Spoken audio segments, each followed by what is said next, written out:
I am so happy to welcome Brian Jones, who's an elementary school teacher for 9 years in Harlem, director of the Center for Educators and Educators and Schools at the New York Public Library, and author of The Tuskegee Student Uprising, A History, and the co-director of New York City Civil Rights History Project, and even more importantly, for me, an incredible mentor to me and friend who has been one of the most important people to me for learning about the Black freedom struggle. So I'm really happy to be able to welcome you to this forum, Brian. It's great to be with you again. Wow, thank you for that generous introduction. I can say the same thing about you. So this is really amazing to be here. Congrats to you and everybody here at Zinn Ed Project and to the interpreters. And I just think this is an amazing forum and an amazing resource, and I'm honored to be here. Awesome, man. I'm so glad we worked this out. I've learned an incredible amount from you about the Black freedom struggle, North and South, and it's really great to get to expand people's understanding about what the civil rights movement is. So I wanted to start by asking you, when people think about the civil rights movement, they usually think about the movement in the southern states, right, against formal Jim Crow. And this powerful movement is certainly important to teach about. It often doesn't get taught about very much at all, even the Southern version.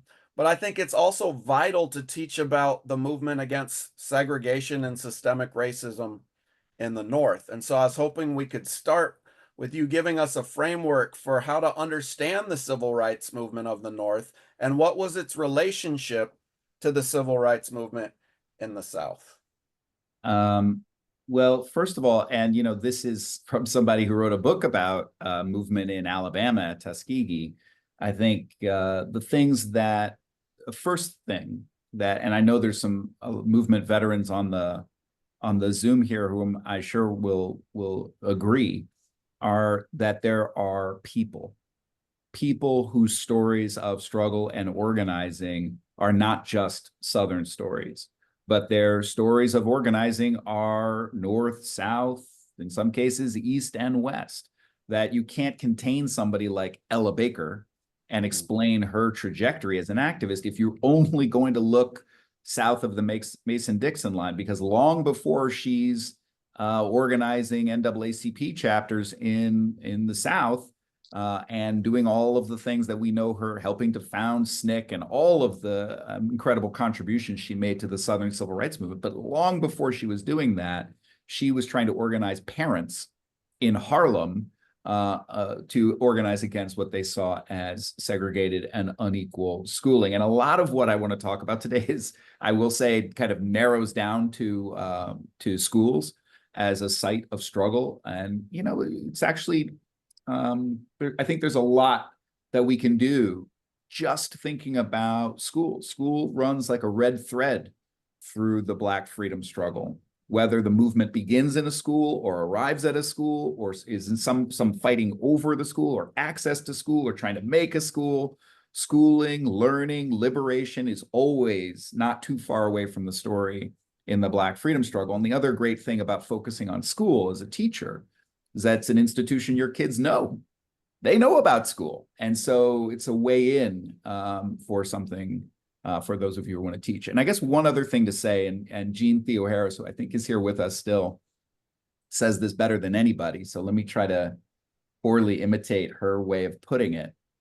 But because you asked about the importance of being aware of and teaching the Northern struggle, I think as Jean would probably say, and maybe help me say it better if she is able to jump on the call here, is that when we teach this as something kind of walled off in the South, as a movement fighting to end segregation and racism down there in a bad place, there she is, down there in a bad place where people are doing bad things, then it is a way of trying to redeem the nation or bring us back to a narrative that's about national greatness. See, even this sinful thing that we engaged in, we beat it.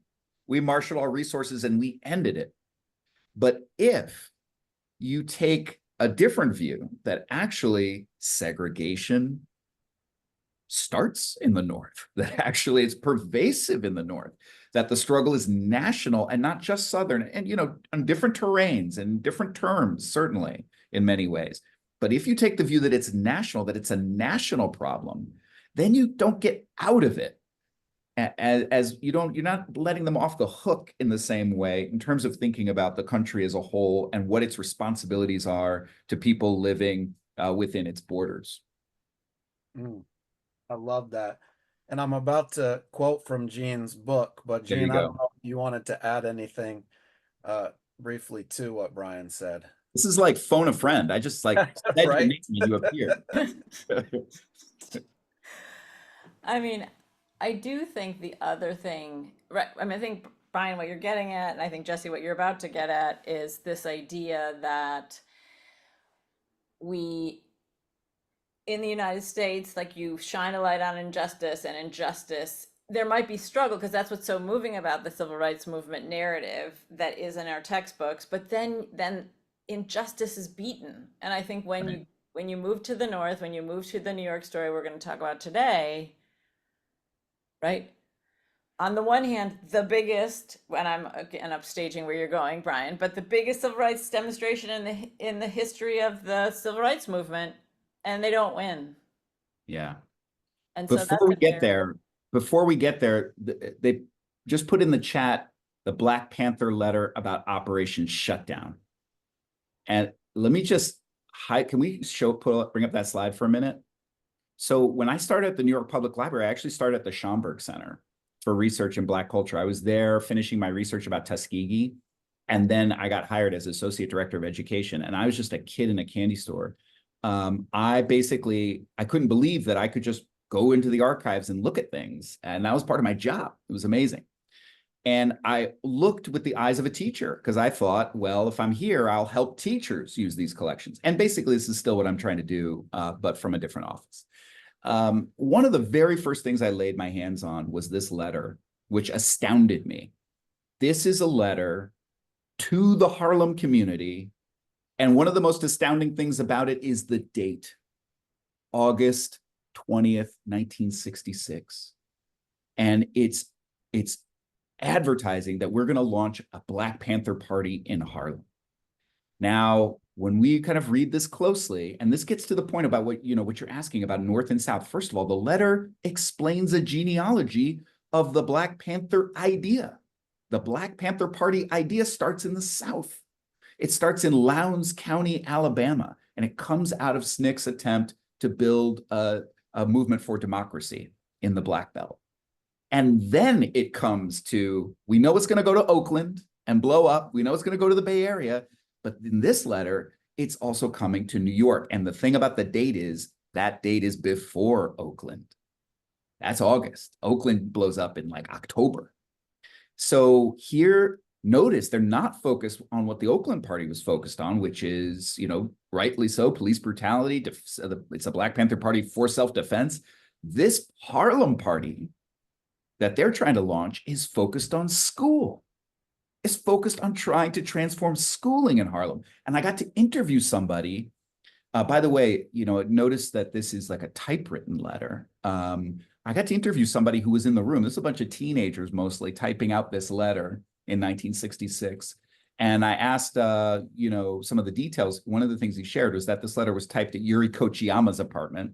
I said, why was it, friend of an ally of Malcolm X, why were you at Yuri Kochiyama's apartment? Because she had a typewriter. And that's why. And he also shared, I said, well, why focus on school? Why that focus? And he said, because there was already so much activism about schooling. That was the hot issue that everybody was talking about. So if you want to get something started in Harlem in 1966, you hook into what people are already active around, and that was trying to change their opportunities in school. I think that speaks volumes to what we're talking about here, about a movement that's linked to the Southern movement. That's not just walled off north or south. It's connected across regions, and that is in many ways fighting for the same kind of democratic demands. Mm. Yes, I love that. I love the way you connect those two movements. Um, and the research that you uncovered about this other Black Panther Party that was forming independently of the Oakland Party and fighting around schools is incredibly valuable. Thank you for that research and breaking all that down for us. I wanted to just get a little bit more into this question of segregation. Uh, Mm-hmm. because segregation in the North has historically extended beyond schooling to include housing, Mm-hmm. employment, and so much more.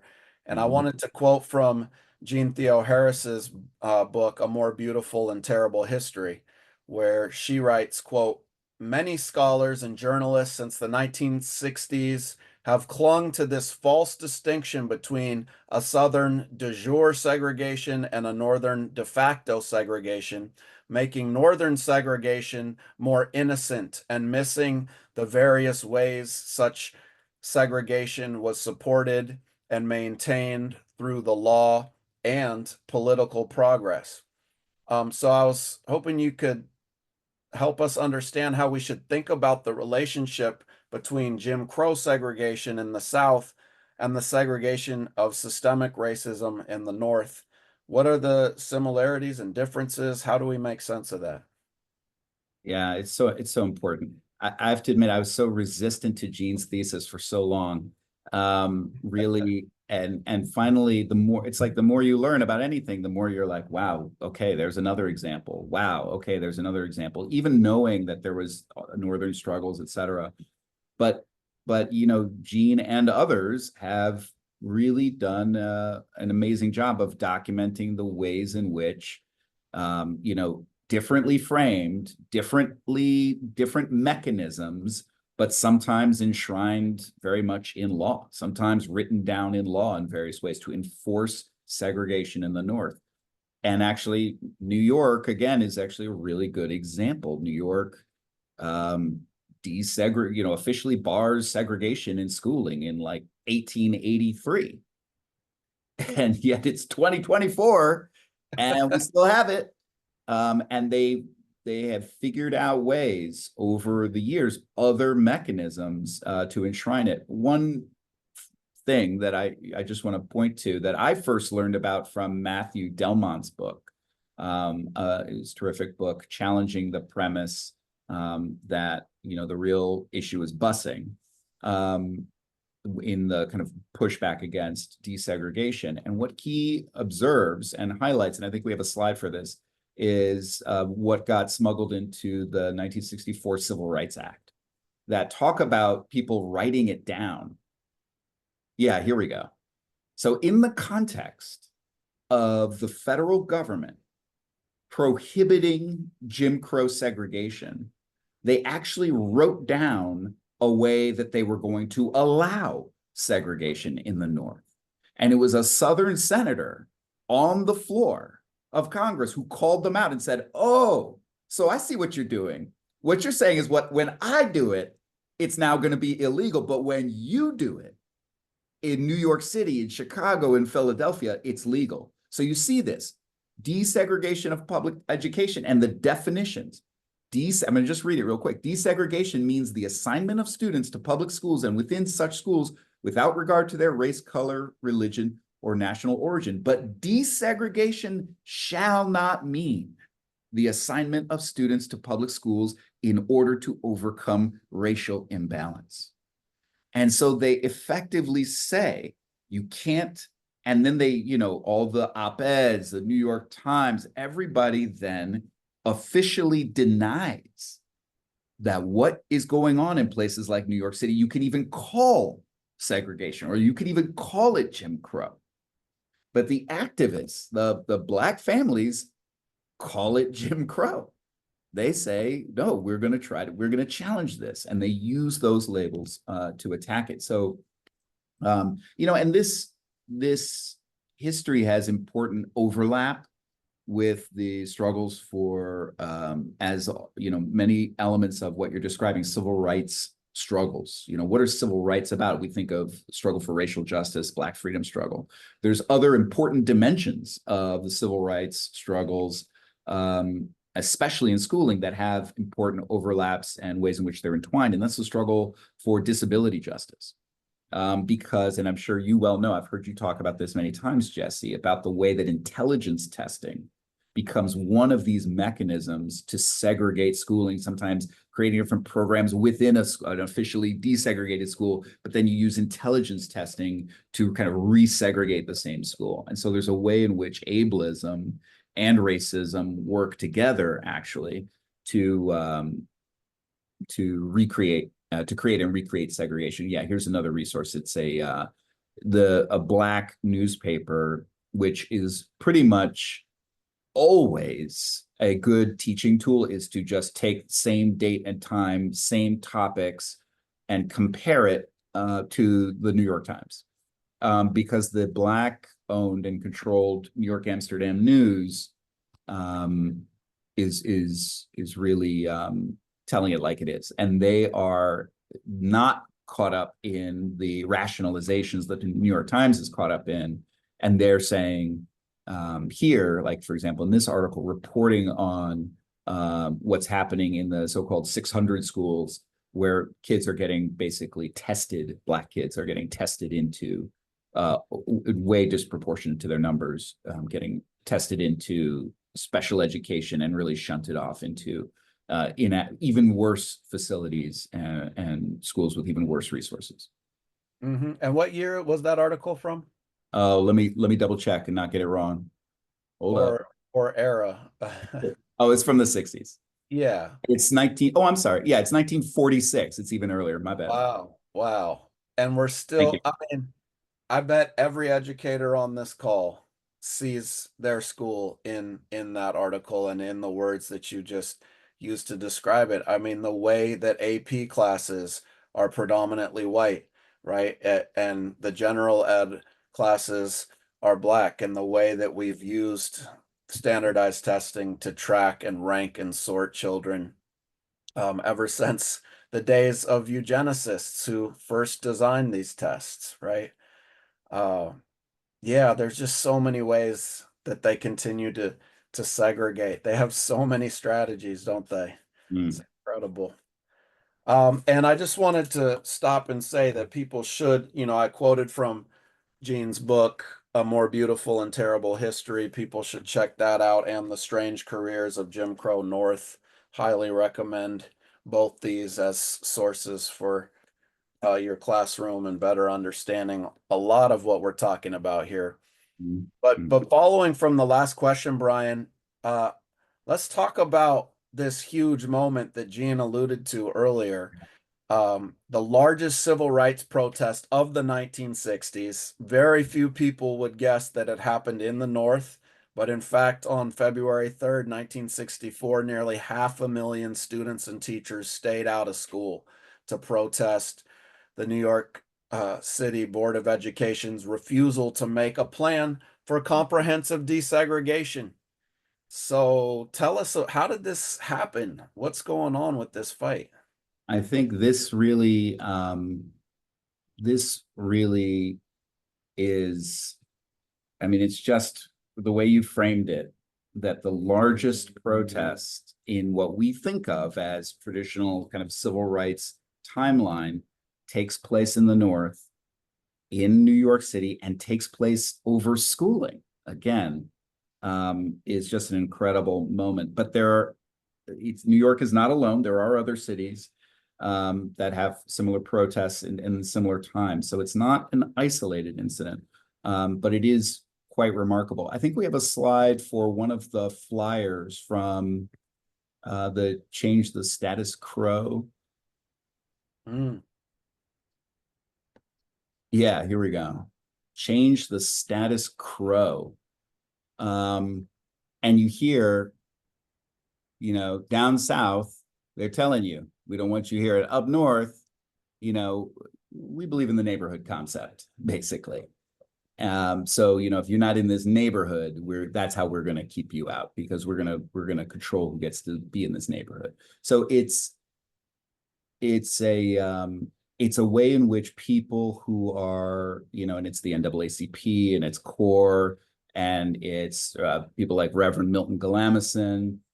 It's like names and faces that we know from the civil rights movement are really doing an incredible thing by getting so many people to stay home from school. And there's actually 2 boycotts. This is the second one in March, and I believe it's the second one to which Malcolm X also shows up and participates. So yeah, this is just an incredible moment. And again, the New York Times has, and I think we have a slide for their editorial, boycott solves nothing, where their approach to the whole thing is like, well, you're just encouraging truancy, and you're not. Yeah, good questions. What are you really going to accomplish? These people all want too much too fast. This is really their demand. The very last line, they're demanding the impossible. So, this is all stuff that none of this is new. We've been hearing this over and over again when it comes to trying to think about what's a way to create equitable schooling resources. Yeah, Gene's just adding they call the boycott, violent. Wow. Yeah, it's wild. It's really wild. And, I should note, there's a big community of people who have contributed to this New York City Civil Rights History Project. One of them, Francine Allmash, helped us point out the connection that Milton Galamison actually leads in 1965, another boycott that's aimed at getting justice for disabled students. I think we have a slide for that as well. So, the more you kind of drill down into this history, the more you keep seeing connections across these different histories, and they're often interrelated. So here, once again, the same character, same person is actually shifting focus and saying, wait a minute, we have to do something about what's happening with students who are being labeled as disabled in various ways. And we have to have what about them? Like, we have to have a boycott for them. So that's 1965. This is amazing history. And I love the way you started at the beginning talking about how engaging it is for students to learn about student struggle, how students have transformed their own education in the past. I've seen that in my own classroom. And I think a lot of this history is going to be engaging to students. And in that vein, I wanted us to be able to talk about some of the current struggles as well. Again, going back to our friend Jean's book, A More Beautiful and Terrible History, she writes, quote, "The history we get is a fable, distorting and obscuring the truth.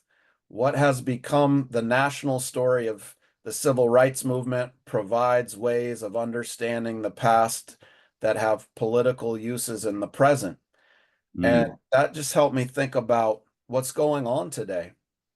And I was hoping you could talk more about why the wealthy and the powerful today are so concerned with outlawing honest history, with not allowing teachers to teach about these histories that you have laid out for us today about systemic racism and social movements.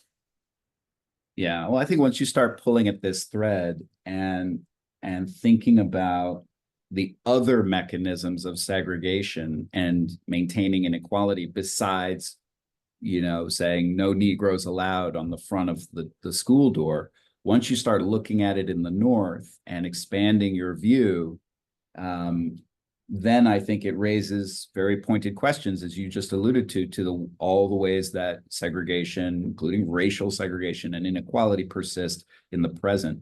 And the stakes of the history are, people who don't want somebody to understand what's happened in the past are usually people who want to continue doing that very same thing in the present. They don't want to look at the foundation because they don't want to fix it if something's busted in the foundation.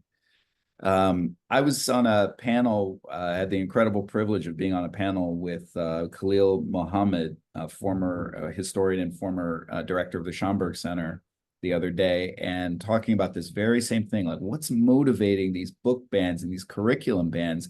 He made a revealing point, which I'm sure somebody on this channel has probably made before, but I will say it again because it seems so compelling to me.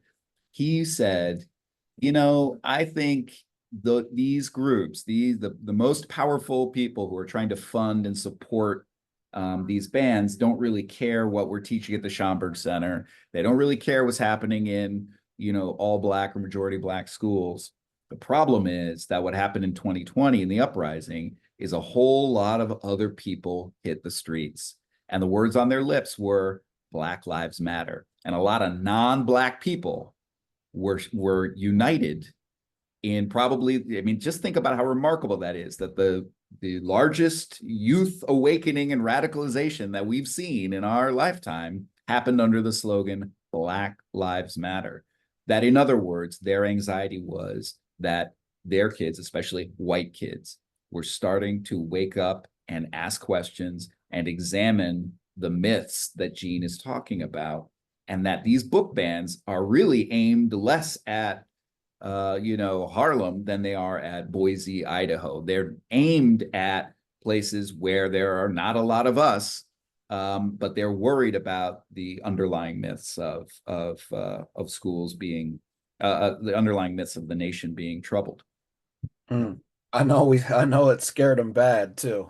Scared them. You can Let me always tell it. No, You go can ahead. always tell a scared racist. They just want to ban what you have to say rather than debate. They know Yeah. that they won't win on that level. Yeah. And I will say, the other thing, I guess, other point worth making is that working with some young people on this New York City Civil Rights History Project, they reported that they too got pushback when they asked their teachers in New York City. So I think it's an important caveat to just say it's not just Moms for Liberty in, it's actually same analysis, not just Southern, that actually in a place like New York City, we too have to do some work to try to make space for these kind of histories. And often young people here will go through and take all the advanced coursework and feel like they, really are studying deeply in history and never hear these stories at all. Mm-hmm. No doubt. Well, that gets me to my last question before the break.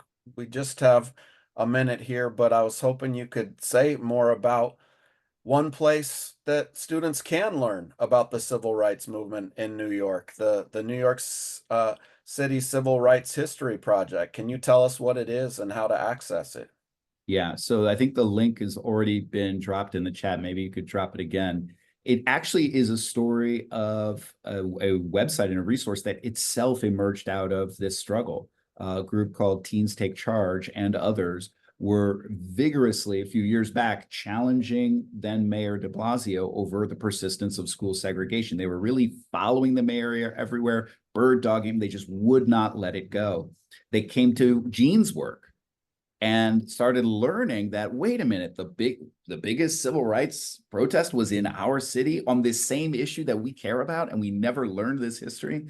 So they talked with Gene about this. And then I think, as I may get the particulars wrong, Gene, I apologize, but I think at some point then Gene started tapping friends to come in and participate, including Ansley Erickson at Teachers College, me, I was then at the Schomburg Center, and then Jessica Murray, a scholar at CUNY, who has been focused on disability rights. And we got a grant from the National Archives and Records Administration to basically build a primary source-based resource that would be online for educators, students, learners of all ages and types to try to get their heads around these histories. And it goes way back.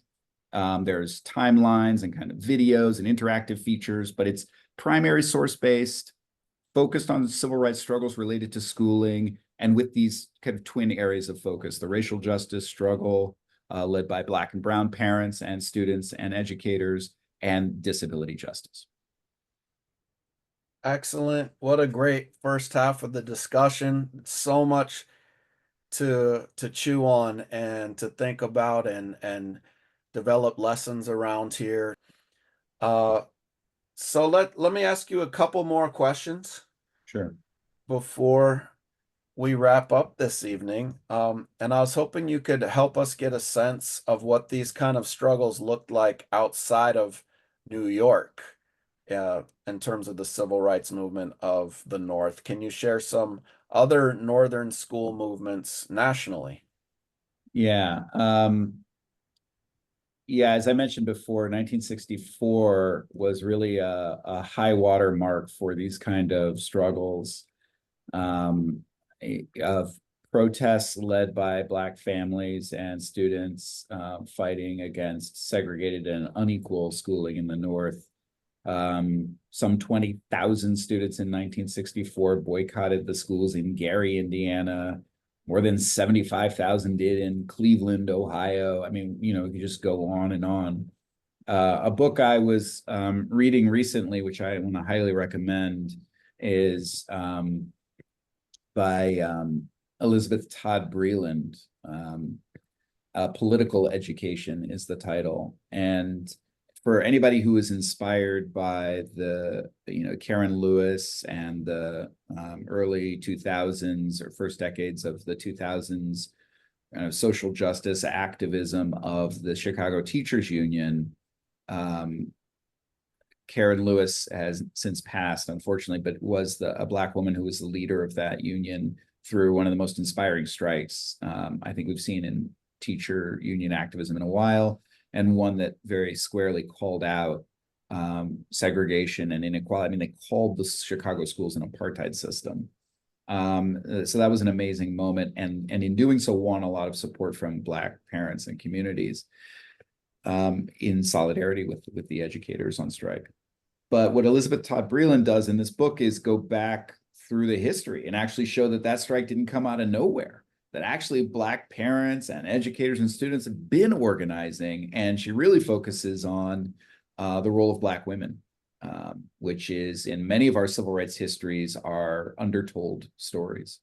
But in this history, she brings their stories through to the fore. And just one thing that she brings out is that the year before the big 500,000 people boycott in New York City, they have, let's see if I get the number exactly right, 200 in October of 1963, 225 students boycott the Chicago schools. Just like New York, it's almost half. And for the same reasons, that they're segregated and unequal. So we have these really, really, I mean, and we could repeat the stories all over the North and the West. And I guess just one more thing to say is that all of these moments, where these kind of big moments of protest, all of them too have a history of people organizing, and it looks a lot of different ways. Sometimes they're sitting on very official city commissions, where somebody says, sure, fine, Ella Baker, tell us what you think about the schools, and come, go to all the meetings, whatever, and people participate, and then they try to say it as plainly as they can. But if they don't get satisfaction, then they have to go a step further and go a step further, and that's how you get to a point where half of the students in a city are boycotting in a place like Chicago or New York. So I think all of these are real movements that build over time. Yeah. I recently learned about the Seattle school boycott that happened around the same time as what happened in New York and Chicago and all over. Uh, so it was really a national movement of Black youth and families, highlighting, what was it called? Jim Crow. I Status forget what quo. status quoism in northern schools. Yes. Uh, Amazing. Well, I wanted to discuss the fact that this year marks the 70th anniversary of the Brown versus Board of Education decision, which is really misunderstood, and textbooks often get it wrong. So I wanted to uh, talk with you and help educators here get it right. Um, that was the court decision that ruled that segregated schooling was illegal. And I recently read a quote from Bettina Love about it, and she said this quote, nationwide data from the fall of 2022 shows that 75% of white students in America went to a majority white public schools. School integration is no longer moving at a slow pace. It is in reverse motion with all deliberate speed, quote unquote, because Brown continues to be gutted legislatively, locally, and at the school level. So I was hoping you could talk about the history and legacy of school segregation and desegregation in the North and help us make sense of Brown v. Board. Yeah, how much time you got? Right. Well, I'm actually trying to write about this for the second book, so stay tuned. But let me just say a few thoughts, but this is a big one. I mean, this is a big conversation. And I think one of the things I've been trying to do is unlearn for myself the way I've absorbed the ideas of Brown as kind of like the landmark moment of justice in education. There's so many reasons why I think we have to figure out a way to both hold the importance of the moment in importance, but also see its limitations and its problems. And just one thing off the bat is that I think that one thing I've been trying to read about and understand more is what happened to Black educators afterwards.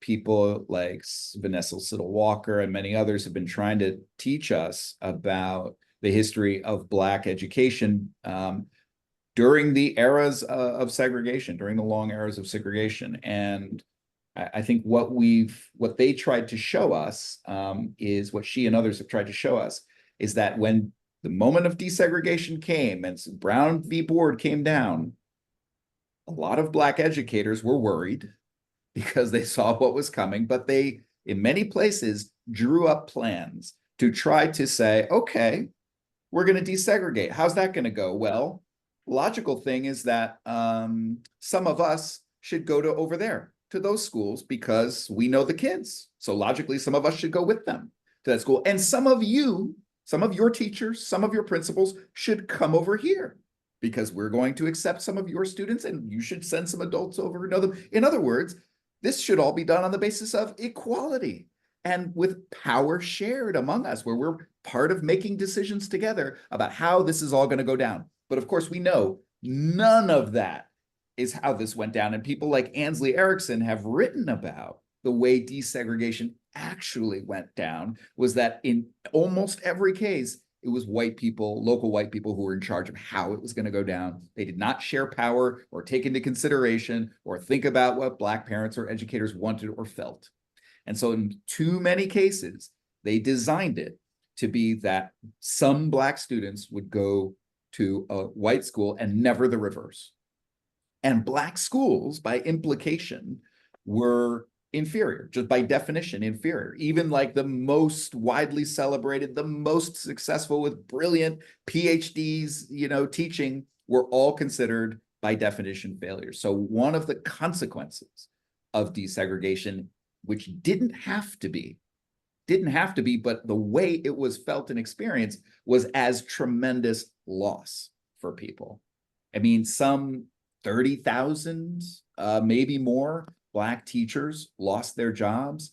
Some 2,000 or more Black principals lost their jobs. So this was a massacre of Black educators. And you think of the role of Black educators given the long struggles for learning and liberation. Yes, the Jim Crow's Pink Slip by Leslie Fenwick is a really powerful book that really goes through this in gory detail. And I also want to shout out John Hale's book, A New Kind of Youth, which, although it's focused on Southern Black high schools, eventually he shows how it becomes a national story. Because if you think about it, it was Black high schools with Black educators that really set the 20th century on fire. I mean, that was like the incubator for what became these powerful movements that changed the nation. And when people tried to, when and later in the 20th century, what they did was then these Black students suddenly are in white spaces without any of the adults who know them, and every action they take to try to get justice for themselves, to try to change the curriculum, to try to speak up, they get criminalized. So you have this tripartite attack. You're attacking the Black schools and shutting them down. You're firing the Black educators, and then you're criminalizing the Black students. And that legacy is still with us today in all of the zero tolerance stuff. So it has been a a tragedy, and it really did not have to be that way. So we have a lot to reckon with when it comes to trying to think about what is it going to take to undo and unwind the ways that we've enshrined inequality and segregation in our schools. Brian, what a brilliant conversation. Thank you so much for your time.